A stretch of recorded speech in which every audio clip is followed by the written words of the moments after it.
Então, bom dia a todos. Agradeço a participação de todos aqui. Essa é a sessão pública de defesa do mestrado do Marco Antônio Marques.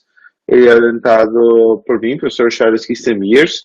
Essa é a defesa pública do programa de pós-graduação em educação aplicada. E pela norma, nós temos que é o primeiro PRE4, que é só ser gravada a apresentação e o resultado da hora que são não é gravada, mas toda a apresentação ela é gravada em cima. A banca é composta pelo professor Marcos Antônio Simplício Júnior, da Universidade de São Paulo, professor Rafael Rodrigues Obeleiro, da UDESC, do PPGCA, e pelo professor Diego Luiz Croix, que é aspirante, mas está aqui também prestigiando e participando dessa banca, da Unipampa. A apresentação do mestrado tem como finalidade mostrar os resultados do trabalho do nosso orientado Marco Antônio Marques, e para isso ele tem 40 a 60 minutos para a exposição do seu tema, seguido disso pela arguição por mais igual tempo de cada um dos professores da banca. Após isso, a banca faz a deliberação da resultados sobre aprovação tanto do texto como da apresentação e conferência de título. Ok? Dito isso, deixa eu só retornar aqui a apresentação.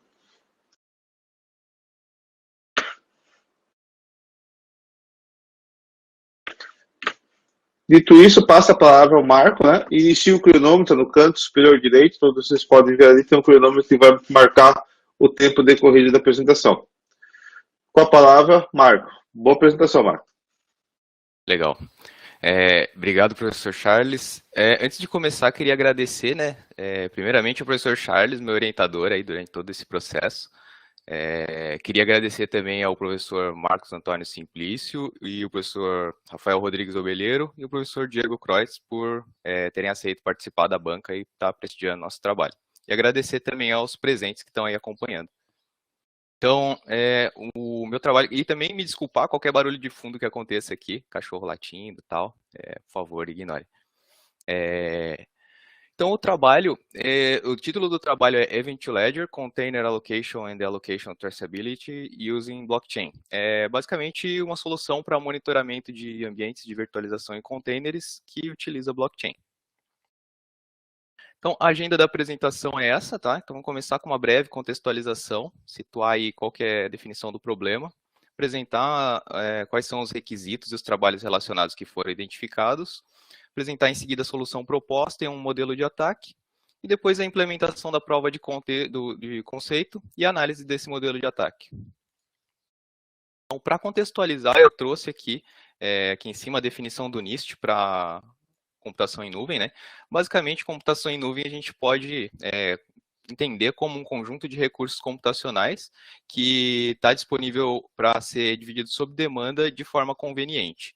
Então, esse é um modelo que tem tudo a ver, que foi bem aceito, né, com as necessidades da computação atual, e ele tem apresentado um crescimento ano a ano, conforme eu vou mostrar em seguida, né, eu tenho alguns dados para contextualizar melhor. E é um modelo que tem bastante sinergia com o modelo de virtualização em containers. Esses dois modelos, quando trabalham juntos, eles criam, né, possibilitam um ambiente para a arquitetura de microserviços. Falar em microserviços não é o objetivo desse trabalho, tá? Mas eu acho que é importante pelo menos trazer o conceito para a gente entender melhor a importância tanto da computação em nuvem quanto da virtualização em containers. Então, microserviços é um modelo de arquitetura de software. Então, se a gente imaginar o modelo tradicional, a gente tem um grande executável, que é o tal do monolito, né, chamado assim, e esse software, então, contém todas as funções da aplicação.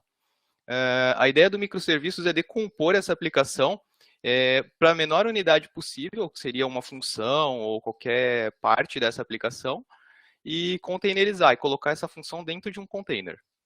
E aí esses containers, então, são chamados sob demanda. E aí a gente começa a perceber por que microserviços cai tão bem com esse modelo de virtualização em containers, né? E é também importante notar que a segurança, ela é um requisito, assim, uma das principais preocupações, né, em todo esse modelo. Então, contextualizando, essa é uma pesquisa que foi realizada em 2020 pela O'Reilly, e ela trouxe alguns dados que eu achei interessante. 88% das empresas que responderam a essa pesquisa já disseram que, em maior ou menor grau, já adotam a computação em nuvem, então já é uma realidade para a maioria das empresas, e mais da metade delas já está utilizando microserviços. E do total dessas empresas, 25% disseram que pretendiam migrar todas as suas aplicações para a nuvem, isso ano passado. Bom, eu fui buscar uns dados mais recentes, né? Trouxe aqui uma pesquisa que saiu agora em junho, né, de 2021. Do ponto de vista de adoção, a computação em nuvem não teve grandes variações, apesar do previsto na pesquisa anterior. Mas é importante notar alguns dados aqui que eu trouxe que achei legal. Um dos maiores motivadores esse ano nessa pesquisa, indicado para a adoção da computação em nuvem, então, uma das perguntas era, por que adotar a computação em nuvem? O que te levou a adotar, né? A maioria das empresas, principalmente as grandes empresas, disseram que é permitir o trabalho remoto. Então, aqui a gente já começa a ver uns efeitos também da pandemia, né, na escolha e na definição do uso da computação em nuvem. Outro ponto importante que diz respeito aos principais desafios para a adoção, foram citados aí tanto requisitos de segurança quanto problemas com integração com as aplicações legado. Então, aqui a gente vê que a segurança é uma das principais preocupações e um dos principais desafios nesse ambiente, e é um dos pontos que permeia toda a nossa solução. Então, legal, definido aí a contextualização, né, a gente pode então partir justamente para a definição do problema. Então, o problema ele está inserido em um contexto que é composto por diversos atores. Então, nós temos um ambiente, aqui nesse exemplo, nós temos um ambiente que é composto por um provedor. O provedor é quem disponibiliza todos os recursos computacionais e todo o ambiente, todas as ferramentas para execução. Então, aqui nós temos, nesse exemplo, 2 hosts que executam um mecanismo de container, e dentro desses hosts, um conjunto de containers sendo executados. Esses containers compõem uma aplicação, então eles representam aqui aplicações containerizadas, que são desenvolvidas pelo desenvolvedor e utilizadas pelo usuário, todos no contexto aqui no ambiente do provedor. Então, se formos, para exemplificar, formos imaginar aí o Google Docs, por exemplo, ele é uma aplicação containerizada, então o Google ele acaba fazendo o papel de desenvolvedor, ele que desenvolveu o Google Docs, e é executado na plataforma da própria Google, então é executado no provedor. Então o Google faz o papel desses dois personagens. Enquanto nós, quando executamos lá o Google Docs, fazemos o papel do usuário e executamos um container na aplicação desenvolvido pelo desenvolvedor aqui no ambiente do provedor. Então, basicamente, esse é o cenário em que o nosso problema está inserido. E, então, como eu disse, essas aplicações que são executadas, elas são compostas, que podem ser compostas por centenas, até milhares de containers, né, cada um com uma função, que são alocados dinamicamente por uma ferramenta que é o orquestrador. O orquestrador, eu vou trazer mais detalhes daqui a pouquinho, mas, como o próprio nome diz, ele é quem é responsável por orquestrar e por cuidar desses containers.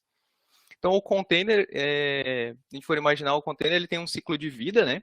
E está representado nessa figura aqui. Esse ciclo de vida, ele tem quatro momentos principais. O container, então, ele pode estar parado, ele pode estar em execução, pausado ou deletado. E aí, as mudanças de estado aqui, elas geram eventos, e esses eventos são o foco do nosso trabalho. Então, são os eventos que representam essa mudança de estado que nós queremos coletar. Porque depois, com eles, a gente consegue reconstituir todo o ciclo de vida desses containers. E a ideia, então, para cada um dos atores é ter essa informação ou para fins de tarifação, ou para fins de análise do desempenho da solução. Enfim, cada um vai ter a sua perspectiva. Não, mas legal. A gente já tem soluções de monitoramento hoje em dia. Então, eu trouxe aqui 2 modelos básicos de arquitetura dessas soluções. Um dos modelos é o modelo centrado no provedor.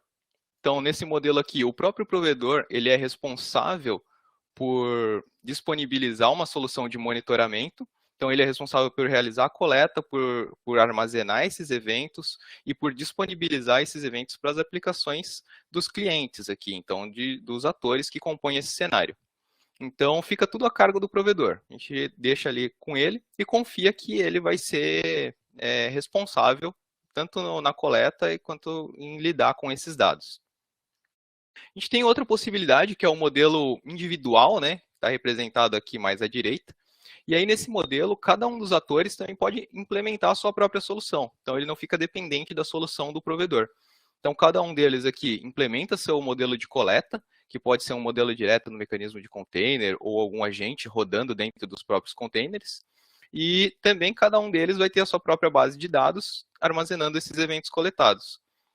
Qual que é o problema e o benefício, né, de cada uma? Bom, nesse cenário aqui a gente tem uma superfície de ataque bem maior, né? Então aqui a gente tem 3 soluções completas operando em paralelo. Então isso dá mais margem para erros, dá mais margem para ataques, né, tanto internos quanto externos. E aí qualquer discordância entre os dados que estão em uma base de dados em comparação à outra, nós temos um problema, porque daí a gente não consegue definir, ou pelo menos tem dificuldade em definir quem está certo, quem está errado, qual é o dado correto. Já do ponto de vista da solução centrada no provedor, parece uma boa alternativa, né? Afinal de contas, a gente tem que confiar no provedor, senão nossas soluções, que sentido faria colocar em execução lá? Mas temos que imaginar que o provedor, na verdade, ele é uma grande entidade, geralmente é uma empresa grande, com diversos funcionários, diversos terceiros, né? E também pode estar sujeita tanto a ataques internos quanto a ataques externos. E tem uma questão também que às vezes o próprio provedor pode buscar causar algum ataque, digamos assim, desde que ele seja do interesse dele e que ele ache, pelo menos, que não vai ser pego. Então, um exemplo legal disso, até, fazendo um paralelo, é aquele caso da Volkswagen, que tinha lá os seus carros, que quando eram submetidos aos testes de poluentes lá da Europa, eles estavam tudo ok, não excedia o limite. Porém, quando eles eram colocados em uso comum, eles estavam acima. Então, a própria Volkswagen manipulava os dados, porque ela achava que era conveniente, ganhava bastante dinheiro com isso e achava que não seria pego. Bom, acabou sendo pega e pagou uma multa grande. Mas a ideia é, nesse cenário aqui, o próprio coletor, o próprio provedor pode, de repente, ser um agente malicioso, desde que ele ache que vale a pena. Então, legal, temos 2 modelos aqui, e aí vimos que nenhum deles é um modelo ideal, digamos assim, ou não se aproxima. Então, com isso, a gente consegue chegar a uma definição realmente do nosso problema, que está representado nessa pergunta. Então, como garantir a validação, e não só a validação, mas também o consenso entre os atores que compõem esse cenário, quanto à ordem e a integridade dos eventos de ciclo de vida dos containers. E além disso, a nossa ferramenta está preocupada com a segurança tanto desses dados coletados, né? E aí quando eu falo em segurança, eu falo em integridade, disponibilidade, confidencialidade, enfim, todos os principais conceitos de segurança, né? E como conseguir uma solução que aborda tudo isso. Pois bem, para a gente conseguir especificar os requisitos da nossa solução, primeiro é bom contextualizar algumas características do nosso cenário, né? Então, como eu disse, o nosso cenário ele é um ambiente de virtualização em containers que está sendo executado em uma nuvem e utiliza uma ferramenta de orquestração. Eu citei aqui um exemplo de ferramenta, o Docker Swarm, mas é importante notar que a nossa solução ela não está vinculada a nenhum tipo de tecnologia específica. A ideia foi fazer uma solução abrangente, então que nós possamos implementar em um ambiente rodando Docker Swarm ou talvez Kubernetes, e a ideia daquela integração com o legado, né, de que seja fácil realizar essa integração. Nós precisamos também, isso é um cluster, né? Nosso ambiente de implementação é um cluster, então nós precisamos também de um conjunto de nós, até para poder executar os papéis, né, de provedor, de desenvolvedor e de usuário, garantindo a descentralização da nossa solução. E por fim, não sei se vocês estão conseguindo ver aí, mas tudo bem. Por fim, nós precisamos também de acesso à API do orquestrador, de forma que seja possível executar, suspender e terminar serviços e containers e gerar eventos, né, que a gente possa, nossa solução possa coletar. Espera aí que deu uma bagunçada na minha tela aqui, deixa eu maximizar.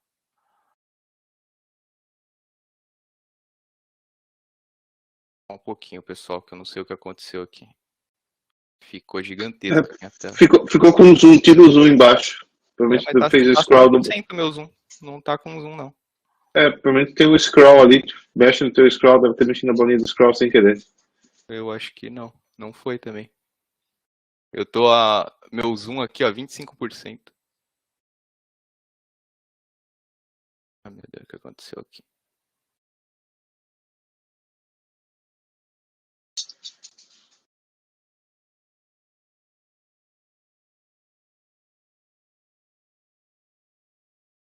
não sei o que aconteceu aqui.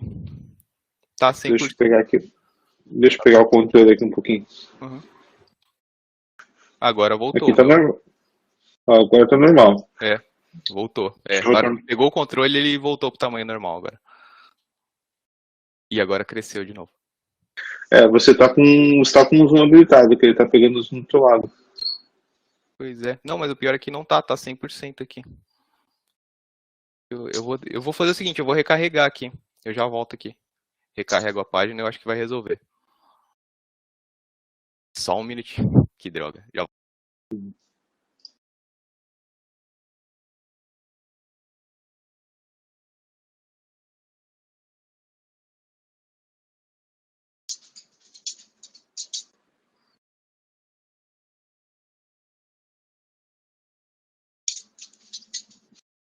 Conseguem me ouvir? Sim, só não estamos vendo você.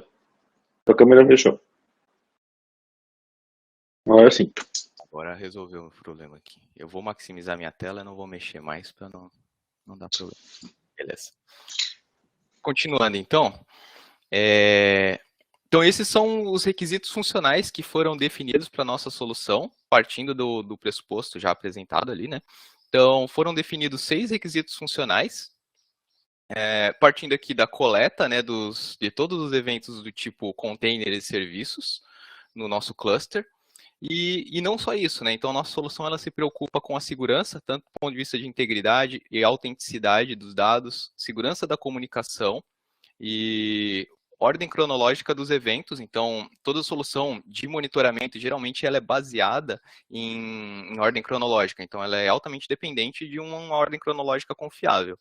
Então, nós precisamos de mecanismos que garantam essa ordem, mas não só isso, mas também mecanismos que garantam que há consenso entre os participantes quanto a essa ordem cronológica.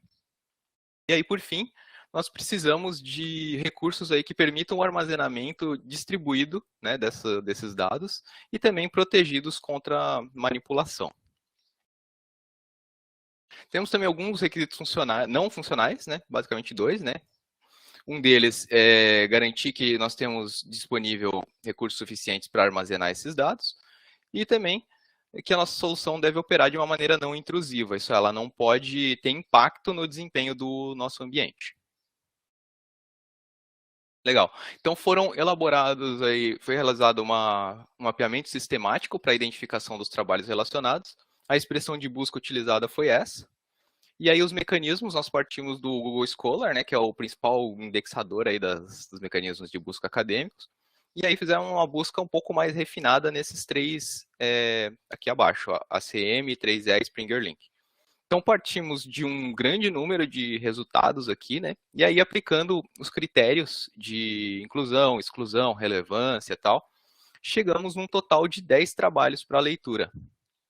E aí, a partir desses 10 trabalhos, nós conseguimos selecionar 5 trabalhos que realmente têm relação com a nossa proposta.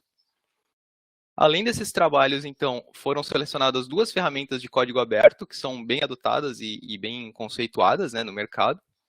E aí, com base nisso, esses 5 trabalhos e essas 2 ferramentas, elas foram analisadas frente aos requisitos funcionais pré-estabelecidos. E aí chegamos à conclusão que nenhuma delas atende plenamente ou próximo disso, né, ao que nós queremos, que é uma solução não intrusiva e segura, né. Então, essas ferramentas de código aberto, elas até se aproximam, porém, elas não conseguem atender completamente. Na ordem cronológica aqui, por exemplo, elas atendem, mas é importante notar que elas se baseiam geralmente em bancos de dados que são ordenados cronologicamente, porém elas não cuidam, não lidam com a questão do consenso entre os participantes. Então, elas atendem, porém, digamos, parcialmente, assim, a questão do consenso não está incluída aqui. E aí, antes de prosseguir com o detalhamento da nossa solução, é importante definir algumas questões sobre o nosso cenário, que apesar da solução ela ser independente das tecnologias, é importante definir agora quais são as ferramentas que nós vamos utilizar no desenvolvimento da prova de conceito, para poder dar uma breve fundamentação teórica e a partir daí desenvolver. Então, o mecanismo de container que nós vamos utilizar é o Docker, o orquestrador, o Docker Swarm. Para a nossa blockchain, nós vamos utilizar o modelo Hyperledger Fabric consorciado. E aí o mecanismo de consenso que vamos utilizar vai ser o Raft, que é o mecanismo de consenso padrão já do Hyperledger. Então, eu trouxe aqui um diagrama básico da arquitetura do Docker, né? Então, o Docker ele é uma aplicação cliente-servidor. O mecanismo Docker ele faz uma espécie de meio de campo aí, entre aspas, né? Então, ele recebe aí as solicitações dos clientes e repassa para o Docker Daemon, que por sua vez vai interagir com os objetos e fazer alocação, desalocação, inicialização, finalização. Então, esse é o fluxo, né? O cliente interagindo através da API com o Docker. Já o Docker Swarm, para ele poder orquestrar, né? Então, o que significa? Para ele poder cuidar de todos esses containers que estão sendo executados simultaneamente em diversos nós, ele implementa dois tipos de nós principais. Então, ele tem um conjunto de nós aqui chamado Manager e um conjunto de nós que são os Worker. O Worker é simples, né? O Worker ele é o trabalhador, então ele só executa os containers, recebe ordem ali para executar container e executa. Já o manager, ele tem duas responsabilidades. Primeiro é atribuir as tarefas. Então, é o manager quem fala qual container vai ser executado aonde. E além disso, o manager também, nesse exemplo aqui, por exemplo, nós temos 3 managers. Esses managers, eles precisam entrar em um acordo aqui quanto ao estado distribuído. A gente pode entender o estado distribuído como uma espécie de uma foto disso que está sendo executado aqui. Então, eles precisam saber qual container está sendo executado em qual nó. Então, para cada um desses containers, eles precisam ter esse registro. E, além disso, eles precisam concordar quanto a essa foto. Então, eles precisam chegar a um consenso sobre essas informações de quem está sendo executado aonde. Para isso, eles vão utilizar esse mecanismo de consenso aqui, que é o Raft, né? Por coincidência, o mecanismo de consenso do Docker Swarm é o mesmo que a gente vai utilizar na blockchain. Então, as características básicas da blockchain que a gente vai utilizar, que é a blockchain consórcio, são essas. Eu trouxe aqui um comparativo, né? Mas vamos ater mais aqui as blockchain consórcio. Então, por que ela é consórcio? Porque ela é composta pelos 3 atores. Então, geralmente, podemos classificar uma blockchain consórcio dessa forma. Blockchain consórcio é um conjunto de empresas, de organizações, que compõem de uma maneira conjunta essa blockchain. Então, é um modelo parcialmente descentralizado, porque não está na mão de uma única empresa, porém não é um modelo totalmente descentralizado, onde qualquer um pode participar de processos de validação, enfim. Quem participa de processos de validação e transação nesse modelo e de verificação são nós restritos. Só um conjunto de nós selecionados pode participar do processo de consenso e verificar. Isso é definido no início, na implementação da blockchain. E aí podemos dizer que vamos classificar o nível de imutabilidade. Imutabilidade é uma palavra meio perigosa aqui, porque nada é imutável realmente, mas numa blockchain pública, onde qualquer um pode entrar e participar e validar, para você conseguir manipular os dados dessa blockchain é muito difícil, porque é altamente descentralizado. Já numa privada, né, por outro lado, é baixo o nível de imutabilidade, porque teoricamente é mais fácil se todos nós pertencem a uma empresa e ela quiser manipular ou modificar alguma informação, ela tem recursos para isso. Nossos cenários são, entre aspas, 3 empresas, né, 3 atores.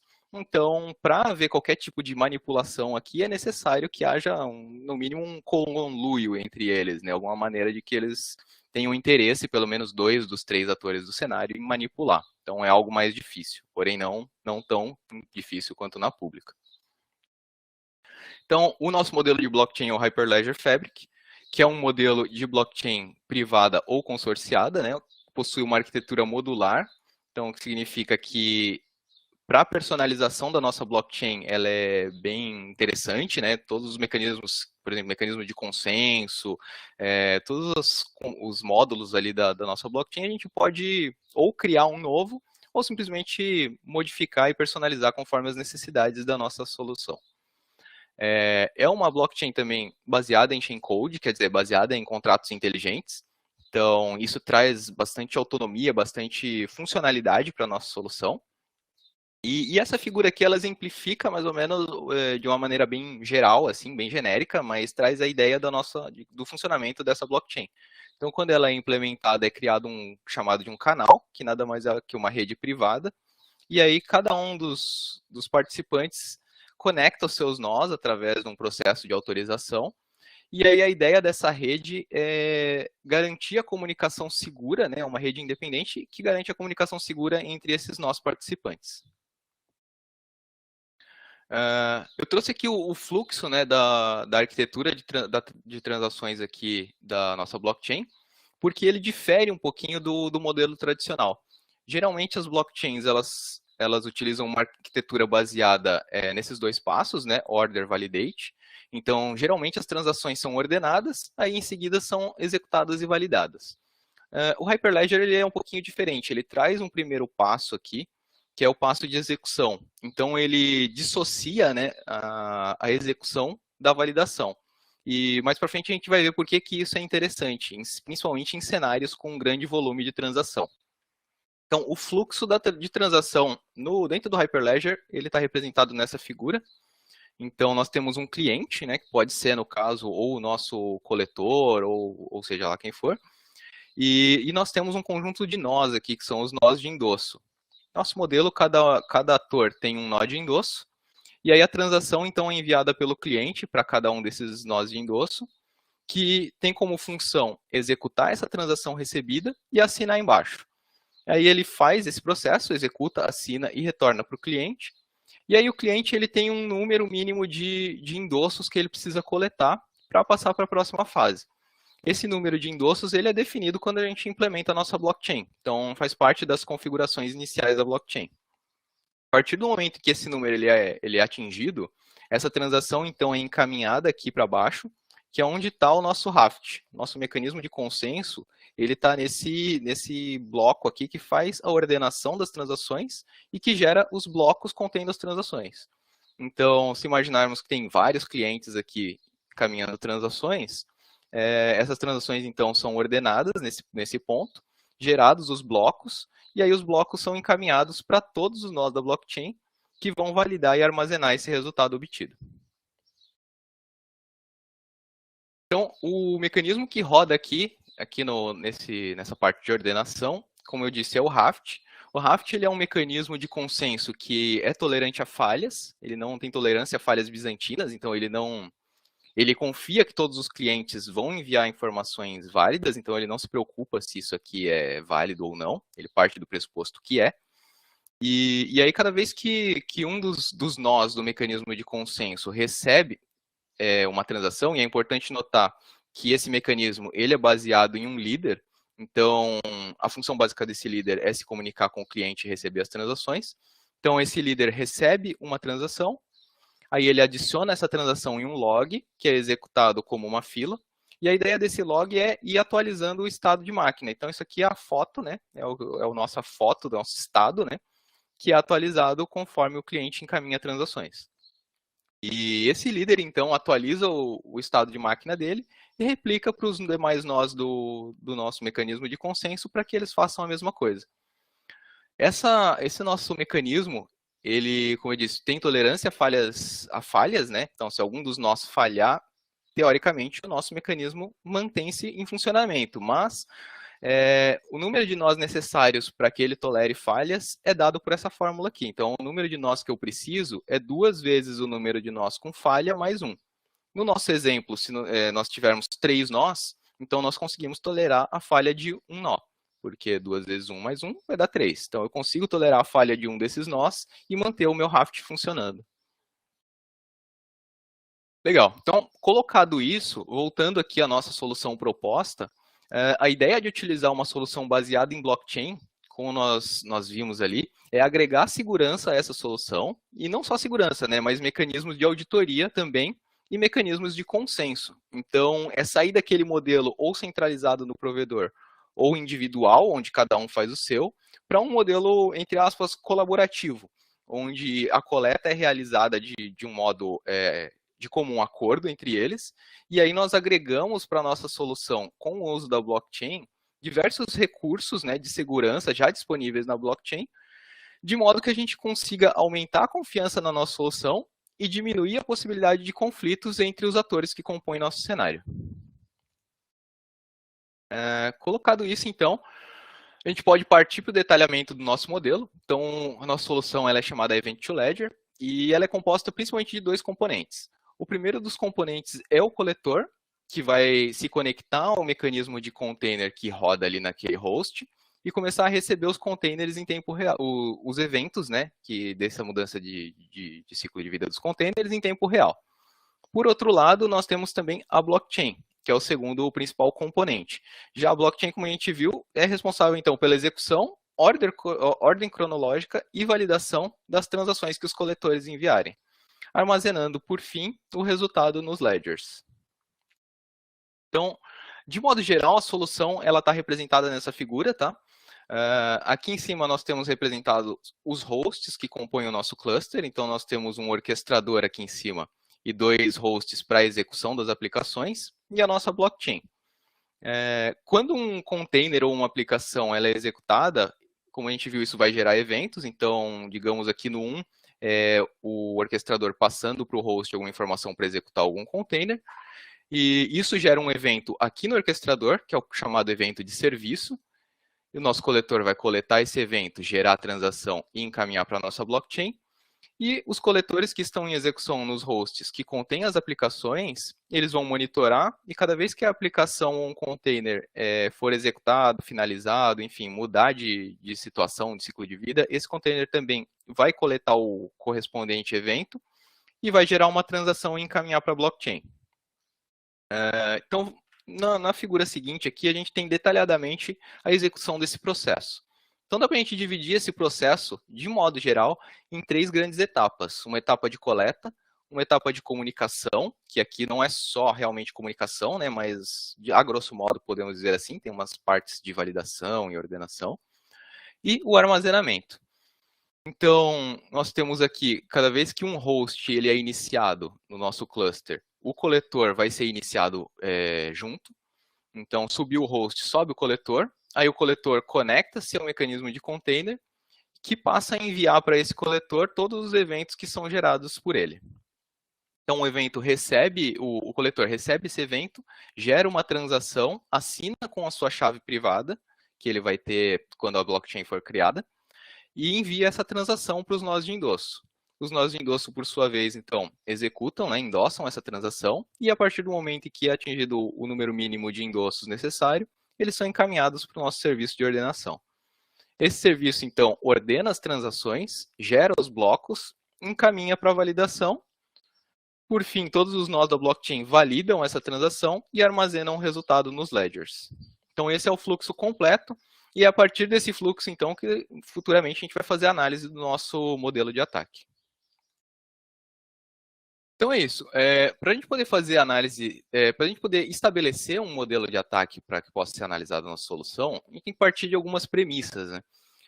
Eu listei aqui 4 das principais premissas que é baseado no nosso modelo de ataque. Primeiro que soluções de monitoramento, de modo geral, são baseadas em registro cronológico de eventos que seja confiável, então isso é importante, é primordial, né, digamos, para uma solução de monitoramento. Essencial também é que a ferramenta implemente mecanismos de garantia de integridade e autenticidade, né? Então, é importante que os eventos coletados sejam íntegros e sejam coletados por alguém confiável, digamos assim. A gente também tem imposto que os ataques eles podem ser realizados por qualquer um dos atores. Então, a gente viu lá, pode ser o provedor, pode ser o desenvolvedor ou o usuário. Então, não podemos garantir que um deles não vá fazer ou realizar algum ataque. E esse modelo de ataque, então, ele foi baseado numa classificação proposta por Renzi, que subdivide, né, os ataques às soluções de monitoramento em 4 grandes grupos. Então, o primeiro desses grandes grupos são os ataques de retenção. Os ataques de retenção, basicamente, eles têm como objetivo ou atrasar ou mesmo impedir, né, o envio de eventos coletados. Então, eles podem ser resultado ou de uma atividade maliciosa, né, pode ser resultado de um atacante mesmo, atividade maliciosa, ou de uma sobrecarga da nossa solução, como a gente vai ver em seguida. Então, eu trouxe aqui 2 cenários básicos, né, que podem representar de uma maneira bem clara esse tipo de ataque. Primeiro, um coletor malicioso, então um coletor aqui que tem como objetivo atrasar deliberadamente o envio de eventos, ou mesmo impedir. Então, ele conecta-se, né, ao mecanismo de container, coleta o evento e digamos que ele atrasa em 2 ou 3 segundos o envio desse evento, com algum intuito. Então, a gente tem que entender que esse coletor, ele tem a sua chave privada, né, para fazer a assinatura das transações, e a partir do momento que a gente consegue manipular o código desse coletor, tornando ele um coletor malicioso, ele é um vetor importante de risco para nós, porque ele continua com acesso à sua chave privada e agora ele está enviando transações falsas, que ele manipulou as transações antes de repassar para a validação. Quando essa transação chega no passo de validação, essa validação vai se preocupar se a chave utilizada é válida, e no caso é, se todo o fluxo da transação foi realizado corretamente, se o número de endossos é válido, enfim, ele tem uma série de validações que lida com as transações recebidas. E nesse cenário, teoricamente, a transação vai ser validada e armazenada mesmo que ela tenha sido adulterada nesse passo. A gente vai ver se isso é possível, né, na nossa proposta em seguida. Outra possibilidade seria ataques de negação de serviço. Aqui está como negação de serviço, mas é um pouco mais do que isso. Eu trouxe 2 cenários principais em que algo parecido pode acontecer. O primeiro deles aqui não é bem... Acaba sendo, né, porque negação de serviço é uma espécie de uma sobrecarga, mas não há um agente malicioso nesse primeiro cenário. A gente tem basicamente um mecanismo de container que está gerando um número de eventos tão alto que o nosso coletor não consegue tratar e acaba tendo impacto com uma retenção, né? Então, o evento ele acaba sendo enviado para a blockchain com um espaço de tempo, uma janela de tempo maior do que o desejado. E isso aqui pode ir sendo enfileirado também e acabar consumindo toda a memória do coletor e acabar tendo algum problema com o envio disso aqui. O coletor pode até parar de funcionar. Outra possibilidade, aí seria um negativa de serviço com um agente malicioso, seria um atacante que passa a enviar transações, sejam elas válidas ou inválidas, para a nossa blockchain, com o intuito de sobrecarregar a blockchain, de modo que os eventos válidos aqui, que deveriam realmente ser armazenados, acabam sendo atrapalhados ou até perdidos por esse tipo de interferência. Tendo que tem outros coletores no ambiente, então a nossa blockchain ela pode acabar sendo sobrecarregada, não só por um atacante, mas também por outros coletores que acabam enviando tantas transações que ela não consegue lidar com isso. Então, essa seria outra possibilidade de ataque de retenção. O segundo grande grupo seriam os ataques de modificação. Então, como o próprio nome diz, eles têm como objetivo alterar os eventos, né, comprometendo a confiabilidade da solução. Então, eu trouxe também 2 possibilidades, né, de ataques desse tipo. O primeiro deles, similar ao anterior. Então, nós temos um coletor malicioso aqui, que recebe um evento correto, manipula esse evento, modificando alguma informação dentro dele antes de encaminhar para a blockchain. Ou então a gente pode ter também uma manipulação de eventos, uma modificação após todo o processo ser realizado sem nenhuma falha e armazenado no ledger. Então, nesse cenário aqui, a ideia é o atacante ele não interfere nos mecanismos aqui, desde a coleta, passando por validação, ordenação das transações, nada disso ele vai interferir. A ideia, então, aqui do atacante seria interferir diretamente na base de dados. Então, ou por algum vazamento de credenciais, ou alguma falha, ou até uma atividade maliciosa de alguém que já teria esse acesso, a ideia é que esse cara vai chegar lá na base de dados e vai manipular o dado ali dentro, um dado já validado. A gente vai ver também se isso é possível. Tem os ataques de inserção. Então, os ataques de inserção, eles são similares aos ataques de modificação. Isso é, os ataques de inserção podem também ocorrer nesses 2 cenários aqui. Então, nada impede que esse coletor malicioso gere eventos que não ocorreram. Então, ele pode inventar um evento aqui e encaminhar para frente, assinar com a chave dele e encaminhar para a blockchain.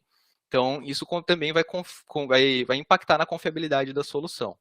E o ataque de inserção pode ocorrer aqui também na própria base de dados. O atacante pode ir lá na base de dados e adicionar um evento que, teoricamente, não passou por essas etapas anteriores. Mas, além disso, os ataques de inserção também podem ser resultados de ataques man in the middle, conforme representado nessa figura. Então, a ideia desse ataque seria que um atacante ele vai interferir na comunicação entre o coletor e a blockchain, se passando aqui para o coletor como um dos nós da blockchain. Então, o coletor, pensando que está enviando para a blockchain, acaba enviando para o atacante. O atacante pega esse evento, manipula os dados que estão contidos nessa transação, né, nesse evento, e reencaminha para a blockchain. E aí o processo, teoricamente, segue normal e é armazenado um evento modificado. Também vamos ver se isso é possível e como isso seria possível. E aí, por fim, tem os ataques de reordenação, que é o quarto grupo classificado por Renzi. E o objetivo aqui é manipular a ordem cronológica dos eventos. Como as soluções de monitoramento elas são altamente dependentes, né, de uma ordem cronológica confiável, a ideia aqui é manipular esse mecanismo.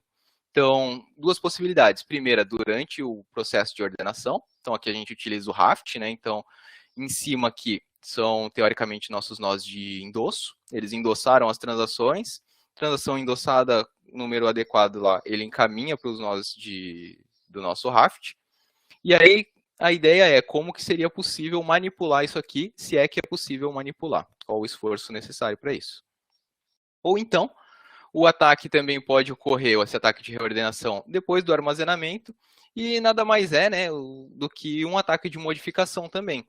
Só que com o objetivo de alterar o timestamp do evento armazenado e manipular a ordem que ele ocorreu. Então, nesse exemplo aqui, o container em questão aqui, app1, teria sido finalizado, né, tá lá o evento dele armazenado a 1 minuto e 22 segundos, e o atacante iria lá e reduzia o timestamp, ou manipulava, conforme a necessidade dele.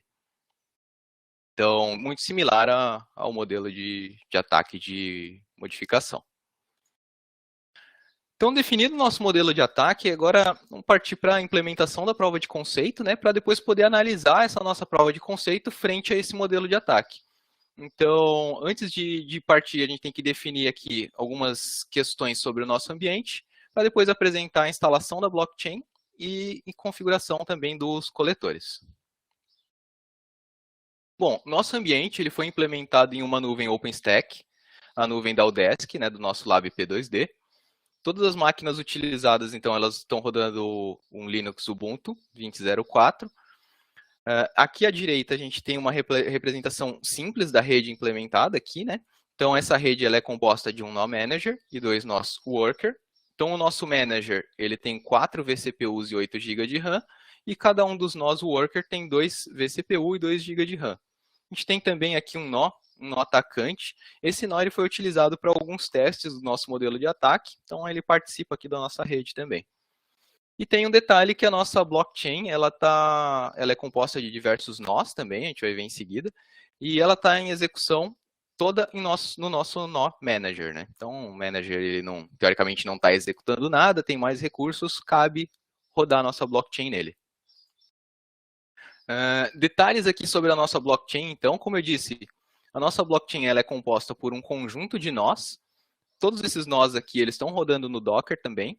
Então, os nossos atores aqui, provedor, desenvolvedor e usuário, eles têm cada um a sua autoridade certificadora, então, que é responsável pela geração dos seus certificados, pela geração dos certificados dos coletores, né, e das chaves para os coletores poderem assinar suas transações. E cada um dos atores também tem um nó.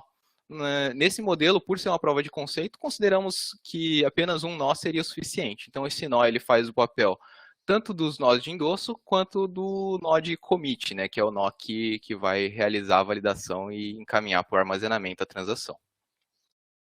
Aqui, nós temos 3 nós de ordenação, então como eu disse ali, o nosso Raft ele é composto por 3 nós. E aqui nós temos, então, também 3 storages, né, porque cada ator, então, vai ter o seu nó, e cada um desses nós está ligado a um desses pools de armazenamento, a um desses ledgers aqui. O nosso shellcode, ele foi desenvolvido de uma forma básica, tá? Então, ele contém 3 funções. Uma função para criação de eventos, que recebe como parâmetro um container ID e os dados desse evento. Uma outra função, que é a Query All Events. Então, a ideia aqui é retornar todos os eventos que estão armazenados na nossa blockchain. E tem uma outra função, que é o Get History, que vai receber um container ID e trazer todo o histórico de eventos desse container ID. Então foram criadas só essas 3 funções para a nossa prova de conceito, porque já seriam suficientes tanto para realizar a função básica de armazenamento dos nossos eventos, quanto as consultas necessárias para confirmar que o nosso funcionamento está adequado. Esse aqui é o modelo básico da blockchain implementada, então, composta por 3 principais nós, né, nossos 3 atores. Então, cada ator tem o seu nó e tem a sua base de dados. Os nossos coletores, então, enviam as transações contendo os eventos. Cada um desses atores vai, por sua vez, endossar e validar, encaminhar para a ordenação e, por fim, armazenar em sua base de dados. Nossa blockchain, basicamente, é composta por um único canal, que é esse representado aqui. O Shaincode foi desenvolvido em Go. E aqui nossa política de endosso é Major Endorsement, que significa basicamente que a maioria precisa endossar a transação para que ela possa prosseguir no nosso fluxo. Então, se nós temos 3 nós aqui, significa que pelo menos 2 desses 3 atores aqui precisam endossar a transação, concordar com ela para que ela possa prosseguir no fluxo de transações da nossa blockchain. Então foi definido que cada um desses blocos de transações vai conter no máximo 50 blocos, e aí ele dura aí 3 segundos, a cada 3 segundos é emitido um novo bloco. Eu trouxe aqui para a parte da implementação do coletor, uma parte do código dele, tá? Só para ilustrar alguns pontos importantes. Então o coletor, basicamente, ele é um shell script. Foi desenvolvido em shell script, primeiro porque é a maneira mais fácil, assim, digamos, de prototipar, né? Alguma coisa, pelo menos ao meu ver. Professor Simplício, professor Charles sabe que eu gosto de trabalhar bastante com shell script. E a ideia é que esse shell script ele é iniciado junto com os nós. Cada um dos nós do cluster é iniciado, o shell script sobe junto com ele. E aí ele utiliza a interface de linha de comando, tanto do Docker quanto do Hyperledger, para fazer a coleta e envio das transações. Então, eu destaquei aqui em vermelho algumas linhas que vale a pena fazer algum comentário. Em cima aqui a gente tem o caminho que contém a chave que o coletor vai vai utilizar para assinar suas transações. E aí aqui tem o comando Docker Events, né? Esse é o comando da linha de comandos do Docker, que tem como objetivo conectar-se ao Docker, e aí ele faz um filtro por tipo. Então todos os eventos do tipo containers e serviços vão ser coletados aqui, formatados no formato JSON. E aí ele faz uma análise bem simples. Ele avalia se o tipo de evento for serviço, ele vai executar um peer shaincode invoke, que é um comando do Hyperledger para gerar uma transação. Aí ele informa que ele vai usar o TLS, e a gente vai ver a importância disso relacionado com o requisito funcional de segurança da comunicação. E aí ele encaminha aqui para todos os nós da nossa blockchain essa transação que contém aqui os dados do evento. Por outro lado, se o tipo de evento for container, como está aqui nessa linha, então ele vai fazer a mesma coisa, só que utilizando os dados recebidos do container, do evento de container. Então, basicamente, é um shell script bem simples aqui, né, que analisa o que recebeu, gera aí uma chamada e encaminha para frente para a blockchain tratar. Só que é importante notar que essa comunicação toda, realizada com a blockchain, está utilizando o TLS. Então, ela está, como a gente vai ver, os detalhes de segurança mais para frente, mas ela está sendo utilizada TLS. Eu trouxe aqui 2 modelos aqui de eventos coletados pela nossa aplicação.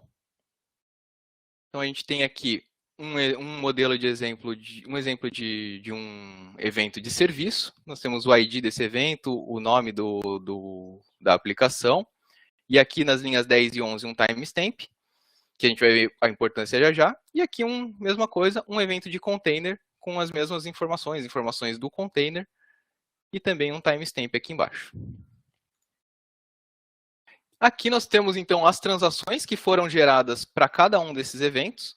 Então, nós temos aqui em verde, destacado em verde, os dados que estão no slide anterior ali, que são os dados contendo as informações do evento de container ou de serviço. E a gente tem a transação, ela tem um cabeçalho também, que é uma parte super importante. Essa transação, então, gostaria de destacar aqui o hash do payload, significa que é o hash desses dados, garantindo que se tiver uma alteração não vai bater com esse hash aqui. Quem endossou essa transação, a gente viu que tem que ser a maioria, mas no caso foram todos, né? Provedor, desenvolvedor e usuário endossaram essas transações. E a gente vê aqui que a transação também tem um timestamp, que aqui é a linha 21 e 22. Então, o nosso evento tem um timestamp e a nossa transação tem um timestamp. E a gente vai ver a importância disso já já, porque com isso a gente consegue definir uma janela de tempo, né, a partir da qual a gente pode aceitar ou não as transações.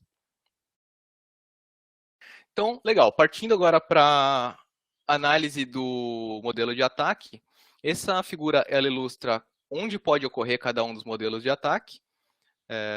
Em vermelho, retenção, laranja, modificação, verde, inserção e azul, reordenação. Então, só para a gente poder situar, né, nesse fluxo onde cada um dos modelos de ataque pode ocorrer, onde cada um dos ataques, desculpa, pode ocorrer. E vamos fazer a análise, então. Então, começando com os modelos de ataque, o ataque de retenção. Então, quais são as características que a nossa solução tem para, pelo menos, mitigar esse tipo de ataque? Primeiro, como a gente viu, são a implementação da janela de tempo de coleta, que é basicamente o timestamp da transação menos o timestamp do evento. Então, podemos definir a partir daqui que eventos que tiverem um timestamp, uma janela de coleta aqui maior do que o definido, eles podem simplesmente ser descartados sem entrar no fluxo de validação das transações. Então, a gente já pode dropar um monte de transação que não tiver de acordo com essa característica. Já é uma maneira de desafogar a nossa blockchain. Em seguida, tem que o modelo de arquitetura de transações ela permite a execução durante a validação. Então, essa é a vantagem do modelo de 3 etapas do Hyperledger, Execute, Order, Validate, porque mesmo que a validação ainda esteja ocorrendo, isso nada impede que você continue executando transações e vá enfileirando. Então, você desvincular a execução da validação é importante por causa disso. E temos também que as blockchains permissionadas, de modo geral, já conseguem lidar com um grande número de transações. Mas a ideia é, será que é suficiente? Porque o nosso ambiente ele tem um número de eventos muito alto, né? Ele é um ambiente muito dinâmico. Então, aqui trazendo só uma brincadeira, né? Então, se tudo está sob controle, provavelmente você não está dirigindo rápido o suficiente, né? Então, a ideia aqui foi fazer uma análise de desempenho dos principais componentes da solução, isso é, do coletor e da nossa blockchain, de modo a avaliar se tem algo gritante aqui, né? E no caso tem, né? No nosso coletor aqui foi executado um teste de desempenho para ele.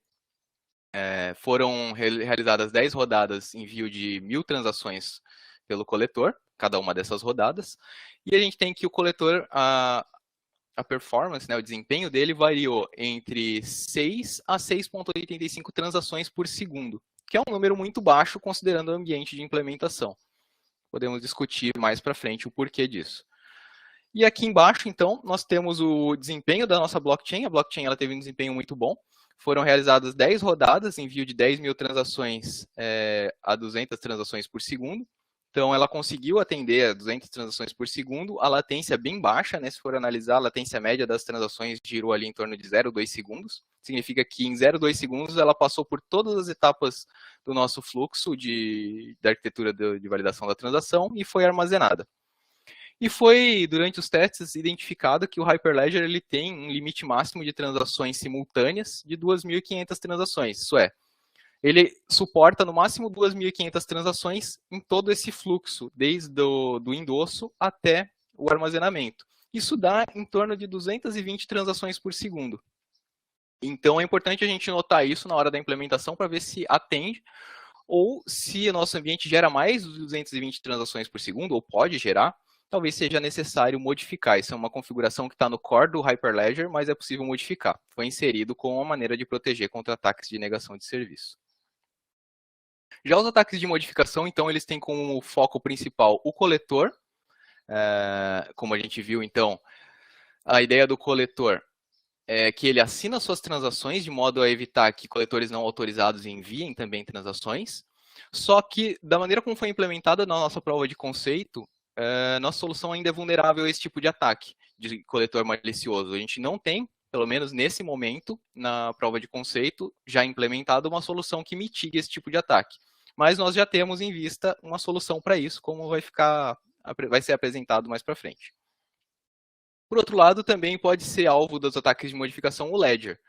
Só que aquele ataque onde o atacante vem aqui direto no Ledger e modifica as informações, ele não é possível, ou ele é muito difícil, né, dizer que não é possível, insegurança não existe, mas ele é muito difícil de ser executado, porque o Ledger ele implementa mecanismos de segurança que são bem, bem fortes, como, por exemplo, o encadeamento criptográfico, né, e a replicação em todos os nós.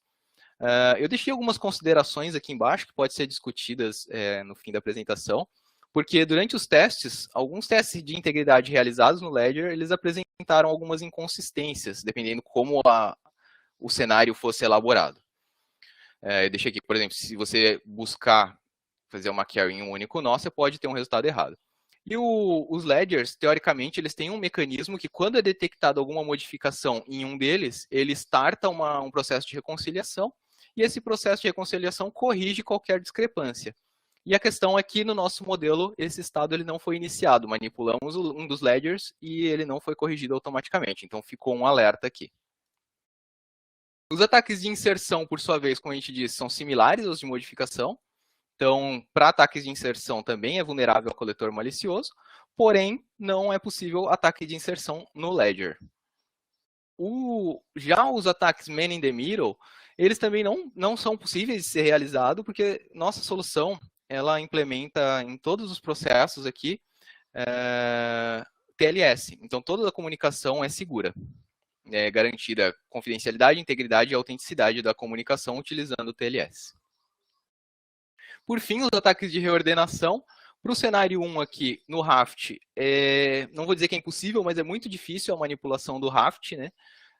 Em algum contexto pode ser possível, mas para a nossa proposta, nós podemos partir do pressuposto que não é viável um ataque de reordenação com foco no nosso mecanismo de consenso. E o ataque, considerando lá o nosso ledger, assim como os ataques de modificação, também não é possível ser realizado devido aos mecanismos de integridade que o ledger implementa, que já foram descritos nos ataques de modificação. Então, aqui tem um resumo, né, dos ataques de modificação. À esquerda aqui nós temos cada um dos grupos. Em verde estão os ataques que são efetivamente defendidos pela nossa solução, em vermelho os que não são, e em amarelo a questão do Ledger. Eu preferi deixar em amarelo como parcialmente protegido. Na verdade, ele está protegido contra manipulação no Ledger, porém, como o processo de reconciliação do Ledger não funcionou, eu preferi deixar aqui um alerta.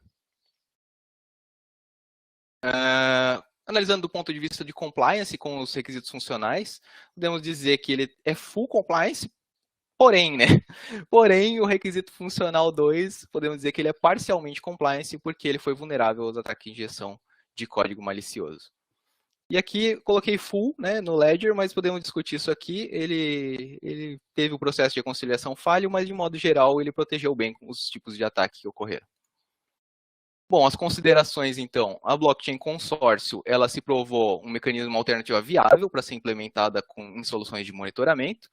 O coletor, ele se mostrou como o elo mais fraco da corrente, né? Ele pode ser um gargalo. Então, soluções para isso, não desenvolva em Shell Script o seu coletor, utilize ferramentas mais adequadas para isso. Para a prova de conceito funciona, tá? Mas em um ambiente de produção é melhor modificar. E ele é vulnerável a código malicioso. E temos também que alguns ambientes podem requerer a modificação no core do Hyperledger de modo a aceitar um número maior de transações do que aquele limite que a gente viu que existe.